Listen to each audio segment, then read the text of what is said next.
YouTube channel. This is Sive here with Relatable content. If you haven't subscribed to my channel already, please do hit the subscribe button, like this video, let me know what you think, comment in the comment section below. And thank you to everybody that's already subscribed to my channel. You guys that already watched my previous videos, thank you so much. I really do appreciate you guys. I don't take you guys for granted. So as I already told you guys, that this video is going to be talking about living with depression. Probably the most dreaded video out of the whole series, because I mean, with the other videos, guys, it was quite easy to make jokes about everything that I was talking about, although most of it wasn't really funny. But with this one, I can't really actually put on a mask. This video, it has to be, I just have to be as raw as I can, you know, and that means I'll get a little bit emotional, so you guys have to just bear with me, but we'll get through it. So I want to start with telling you guys about something that I did to someone that was depressed before I was aware of my own depression, because at that point I actually was already going through depression. So a friend of mine texted me and she told me that she wanted to take her own life, and I remember I was so confused as to what would make her want to do such a drastic thing, because at that point I hadn't been able to understand what depression was, what it meant for someone that was depressed, and more importantly, how to act towards someone that is depressed. So she told me that, and she told me in comfort, and she trusted me. And honestly, telling someone that you want to take your own life takes a lot of courage, because in that moment, that is you trying to seek help from someone that you trust to help you fight your own mind. Because that's what depression is, guys. Depression is you fighting yourself for yourself. And sometimes you find yourself at a point of you losing. And because it might lead to something irreversible, then you want to get help from people you trust, and that's what she did. So I remember when she told me this, I was taken aback a little bit, and I didn't entirely know what to say. And it was a bit weird because it wasn't a first encounter where someone had told me that, and the first time they actually went through it. And I mean, I know there's nothing I could have done, but sometimes you think back and you try to think of what you could have done that could have changed the situation. And when she told me that, I just got really frustrated, and I tried to talk her out of it. I don't entirely remember what I said, but what I do remember is what I did afterwards.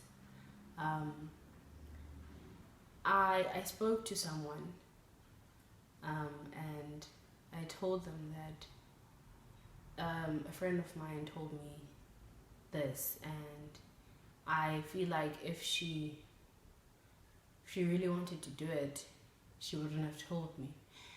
In which it was the most irresponsible thing to say.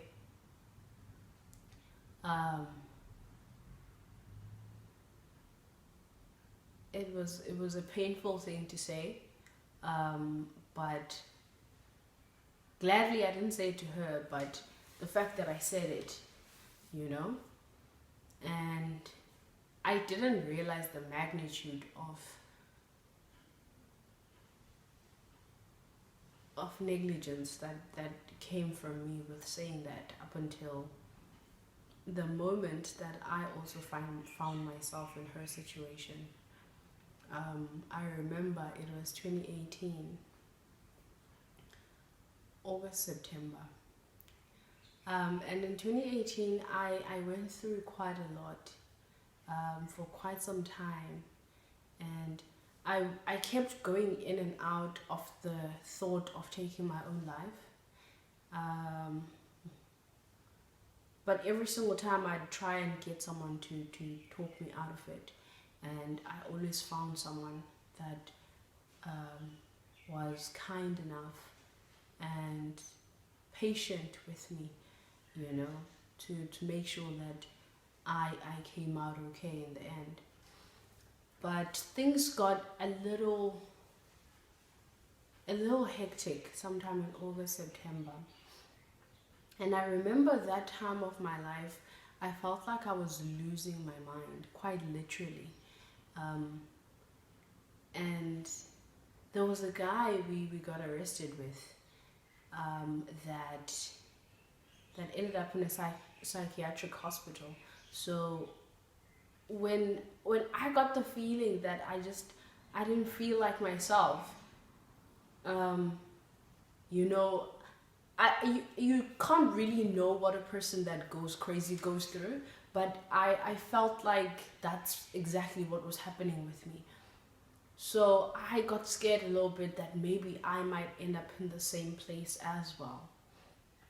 And that's when it just kind of came back to me that I was unkind to someone that needed my help. You know when you do something like a year or 2 years ago and then you encounter the same problem yourself now, and you in the other person's shoes, and then you just sit and you realize how stupid you were. So that's what happened. And things got so crazy. I remember that it just felt like I was losing contact with myself. I was losing contact with Sive. Familiarity, a relation with myself. I just felt like a stranger to my own self. So I was trying to find something that would connect me to me. I called home, I called everyone that was close to me, and it just, nothing quite, hit the spot. So I decided that I would go home for a little bit. So I went home, and when I got home on my dad's side, nothing changed. I still felt the same. And the crazy thing is, I went home and I was home for that week, but no one knew why I was home. Because I wasn't able to tell anyone at home specifically. Speaking to adults about depression, especially black parents, it's so difficult. I remember I told my mom that I needed to resign at the first call center job I had, because my depression was getting really bad. I would cry on camera. I think I told you guys this on the previous video. So I told her that I need them to pay for rent, just for the remainder of the year. And she said that I should come home and maybe we need to go see someone, because you're never sure. Some things are zinezandla zabantu. So basically she was insinuating that someone was busy. And that frustrated me so much, because that's when I realized that I can't talk to my parents about this. They're really not going to understand. So I was home for that week, and then I decided that I need to go to my mom's side, and I went to my mom's grave, and that was the first time I ever did that in my life. I just sat with her the whole day, and told her that I didn't know what was going on. I was very confused. I didn't know whether I was coming or going. I mean, nothing in particular was wrong, you know? Because that's another thing. You know, when 2018 started, I thought that I would be okay after the charges were dropped, because I linked my depression to my arrest, you know, and I thought that once the charges had been dropped, my life would get back to normal. I mean, there was the whole being a year behind thing, but I mean, you get over that and you get through it. So I just felt like my depression was connected to that.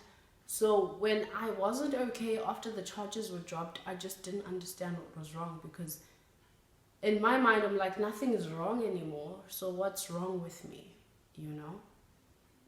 And that was the hardest thing, because that's when I realized that the arrest was, in a way, was okay than my depression, because I could explain my sadness.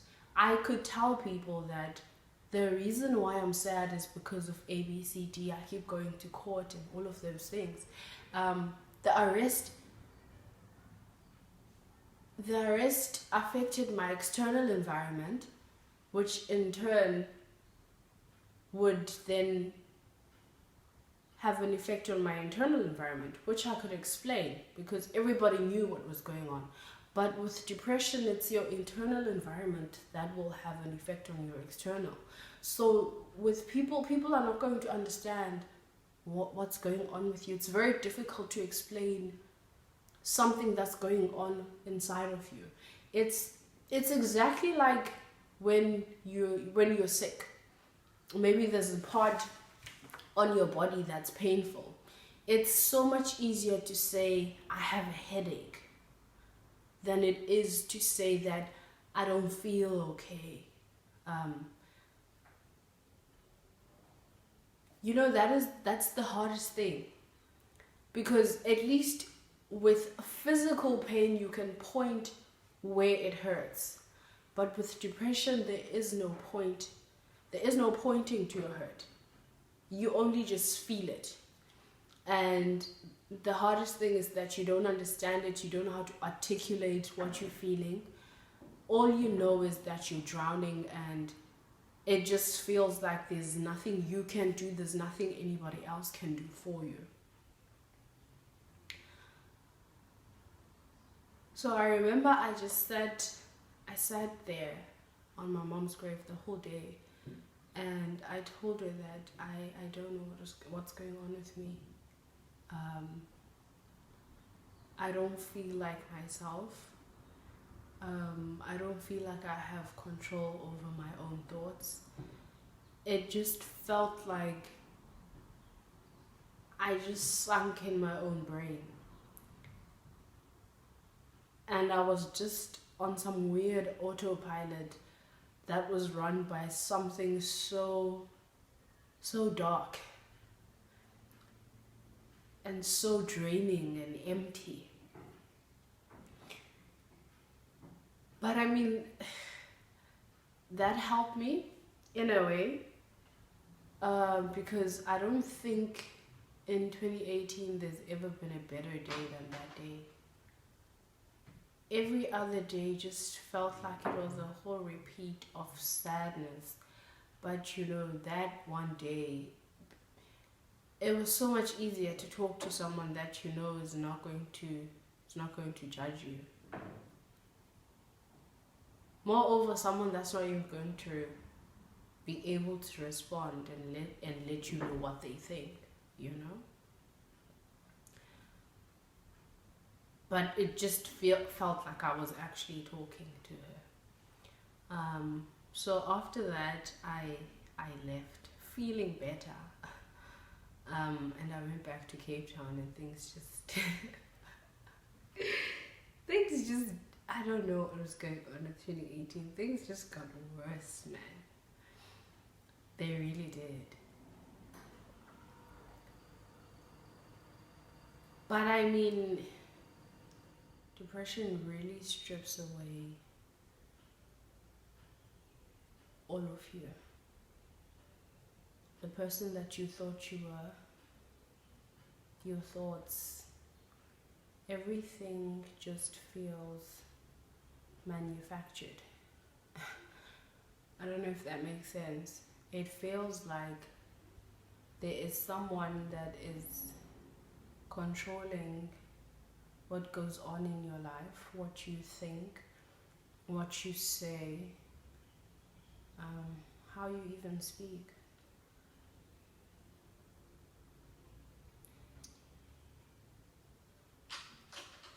It's so difficult, guys, because simple things like being happy, they start to drain you. And eventually, sadness is all you know.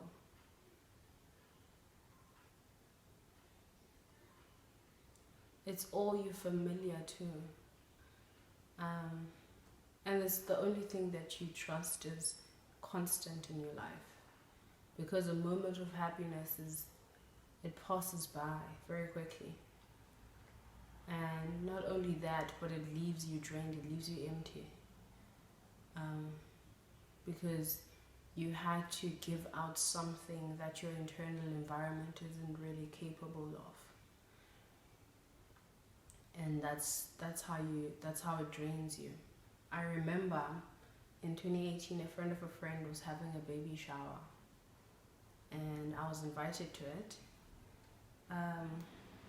I was supposed to be working on that day later in the night. So I said that I would go, but I'd leave early so that I can get back to my place, take a nap, then go to work. But I wasn't able to go to work that day. I went to the baby shower. It was so nice, honestly. Everything was just beautiful. Everyone is excited.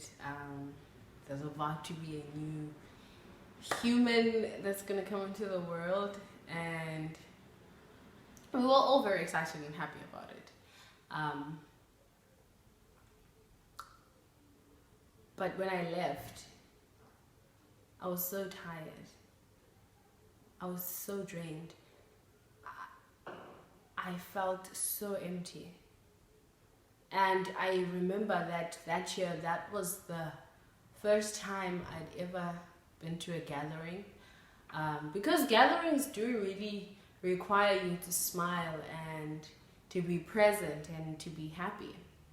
And that was the first time that year that I'd been to something like that. And I promised myself that I wouldn't go to something like that again. Because I got to my place and I remember just feeling so tired and so empty, so lost, because I had drained every single ounce of happiness that I was capable of, even more than I was actually. And I remember I got home and I called in sick at work. Funny, you can't call in depressed. I called in sick at work and I just slept the whole night. I woke up around 4. I slept actually around 4 in the morning, and I still had to go to work the next day. So I don't know if you guys have ever felt like this, but it's something that actually really happens. I'm not saying that when you're depressed, try to avoid happy places. But if you're a person that recognizes that a happy atmosphere doesn't really align with your mental at that point, it's okay to not go to that gathering. um, you know, because at the end of the day, the aftermath is left with you, you know. And it's so difficult because it's not something that you can point to and say, I have a headache, it hurts here. You are in pain, but there is no tangible point able, if there's such a word, part of your body that you can point to and say, no, this is where it hurts. It's just your mind just sinks into the darkest places, and it is so difficult to get out of. So draining.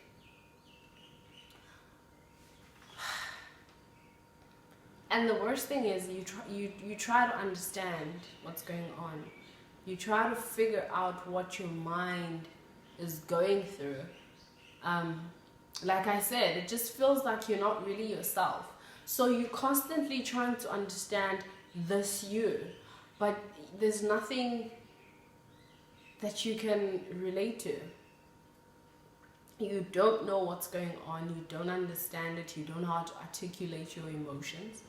And the hardest thing is to have people around you constantly asking you, how do you feel? Honestly, I don't know. Sometimes you just don't know how you feel. And being around people is the most difficult thing, because people are trying to help. Honestly, people are trying to help, but I don't have the answers. It's happening to me, yes, but I don't have the answers. That's why it was for me, it was so much easier to even talk about being arrested, because being arrested is an actual thing that you can say this happened, and you can go through step by steps of the events that transpired. But with depression, it's just a hollow of darkness, and there's no specific thing that went wrong. You just find yourself in that place. It's hard to explain, it's hard to understand, it's hard to live with. So I really do hope that you guys have people that are not going to try to understand, because honestly, I mean, even psychologists woo, psychologists don't understand. So I mean, who are we? So I hope you guys, if you are depressed, I hope you have people that are willing to just be there for you. And it's okay to not know how you feel. It's okay not to understand. It's okay to feel lost. But there's still a you somewhere, you know. And to be quite honest, after everything is said and done, you don't really come out the same person. It's impossible for you to come out being the same person after everything that you've gone through, after everything you've experienced, you know. So also, if you're a person that is connected to someone that is depressed, just always try to be there for them. Don't want to understand. That's the last thing that you need to go for, because it will frustrate the person, especially if you're going to ask, why do you feel like this? Most of the time it's just an emotion that just, you know, it hits you like a tidal wave. You don't know why. So try not to try to avoid the why question, and more of have them tell you what they're thinking, not how they feel even, what they're thinking. Because it's such a important thing to get those emotions out. And even though you don't really know how to articulate them well, but just, it might sound like gibberish, but get it all out. Even if you write it down, but just make sure you say those things out loud, because the more you think about negative things, being a depressed mind, going through mental illness, negativity fests in your mind, and it's like a plant. The more thoughts you think, the bigger it gets, and eventually it will hit you over, and you won't know what to do, and you'll feel like you're drowning. I mean, guys, this was so difficult for me. This was so hard, honestly. But I hope everybody heals, myself included. I mean, I'm past my depression, but you can never be 100%. You still have those little moments here and there. So I hope everybody heals. I hope you make it through the day, and love and light to you all. Thank you so much, guys, for watching my video. I love you so much, and I hope you will watch my next video, which I will not disclose this time. You guys just have to just sit and wait for it. Also, I just wanted to say that I'm really sorry about not uploading on Saturday. I hit a bit of a glitch. I was done with editing and everything, and my video just got deleted, so that happened. But we're still going to be uploading on Saturday, so yes, I will be uploading on Saturday. Look out for the next video. Don't forget to subscribe, to like, comment. You can also send me DMs on my Facebook, Twitter, Instagram, not WhatsApp. Yeah, so I hope to see you guys on the next video. Thank you so much for watching.